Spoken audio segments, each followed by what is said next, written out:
I filmed Albert Maysles, who did Great Gardens, among other things. And it was interesting. I filmed him for 6 hours straight, and I showed him a 2-hour film of him. And he was 80 years old, and he looked at the film and he said, "Boy, I didn't know how articulate I was, or how expressive I was. I don't think we know who we are sometimes. We're so involved in projecting who we want to be."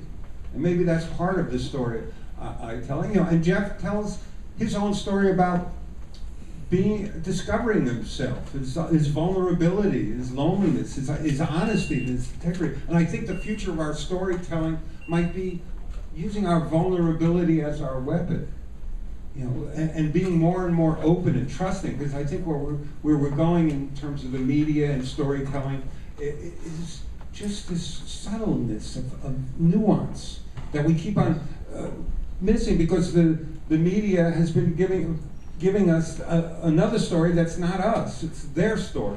And I think we need to take back the future of our storytelling, and how we're going to do that. All media does that too. You think all media? No, I don't.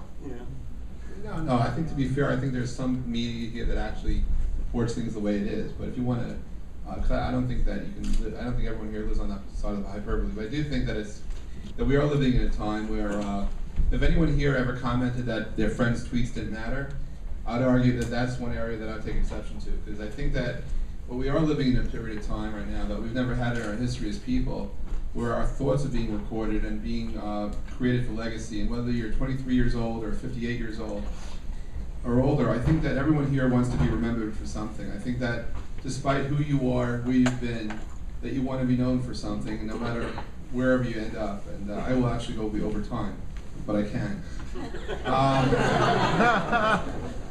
The thing is, stop it for a minute. So, the thing is, like, my father passed away 12 years ago, and I know my father's story as always being his kid. And when he died, I was in my grandfather's house, and I saw a photo of my dad when he was 8 or 9 years old, sitting in a chair, taken by a photographer. And I said to myself, "Gee, wouldn't it be kind of cool to know what my dad was thinking at the time that he had his photo taken? For that matter, what was a photographer thinking of my father as an 8 or 9-year-old person? And for that matter, what did my grandfather think about the whole thing?" But I'll never know. And there's so many times I went through other photos that I really couldn't actually look at them because I would cry or otherwise feel emotional about it. But I realized that, we actually, one of the wonderful things about the real-time web is that we are actually creating real-time breadcrumbs for legacy. That if you tweet about something that may be absolutely inane, that's where you are at this moment in time right now, right? And that's you, and that if whether you become super famous or have just a kid or some relative, one day looking back, they'll know what you were thinking right then. Because my kids, when they were 5 years old, I still wanted to talk to them as adults, but I couldn't because they were 5 years old. And now that my kids are 16 years old, they read my tweets, but I don't talk to them like they're adults because they're my kids. And I think that, you look at the generation that's growing up right now, plus the generations that are still alive, and our lives actually are being documented, right? We're living in a time right now where photography is pervasive, digital photography is available. God knows, I would have lost that bet a long time ago if I thought I would be thinking of what phone I used based on the quality of the camera that it had, and whether or not it had a flash or not, or what the delay was to go to take the next picture, or how good the video recording was. But we're living in a time right now where our lives are being recorded, could be recorded, where its video is pervasive, digital photography is pervasive, audio is being pervasive, and that the kids that are growing up right now, they're going to have lives which may be remembered forever, for as long as there's digital memories, because they can, right? And we're living in a time right now where, frankly, I remember growing up as a kid, and if I had summer vacation coming up, no one knew what I did until September. My kids now they are summer break soon, and they're going to know what their friends are doing every day until September. I think that there's no concept of vacation anymore. I think that there's no concept of really disconnectedness. But as far as legacy goes, I think one day you want to be remembered for something, and we have a platform now that gives us a chance to be remembered. It also gives you a chance to be inspired, because if you're having a really bad day, maybe you want to look at what you wrote 5 days ago or 3 years ago to inspire yourself. Because sometimes you travel, maybe we all are traveling from the future back to right now, trying to right or wrong.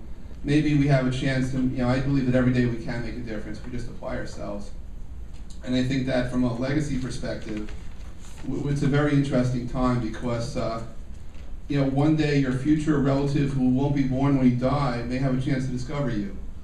and to discover not what was written about you, but what you wrote about yourself, because we're all writing our own biographies, our own autobiographies, based on our tweets, based on our Facebook status updates, based on our blogs, based on our comments, that while everyone else may make it so impersonal that there's so many other people involved, at the end of the day, you can define yourself. And I think people who understand this will be creating a future differently, and maybe the next time you tweet, you may think about tweeting to your future grandkids. Then maybe 50 years from now, they're going to be reading this, and maybe it's your future legacy that's going to read this. You just never know, because there was a time when people created time capsules, where they'd go out into their backyard and they'd put things away, and maybe when they discover them. Today we have our own way to create our own digital time capsules, and you never know when the discovery of these things will affect someone's lives. But I'll tell you, I would pay almost anything to figure out if I could find my father's tweets, but I don't see them.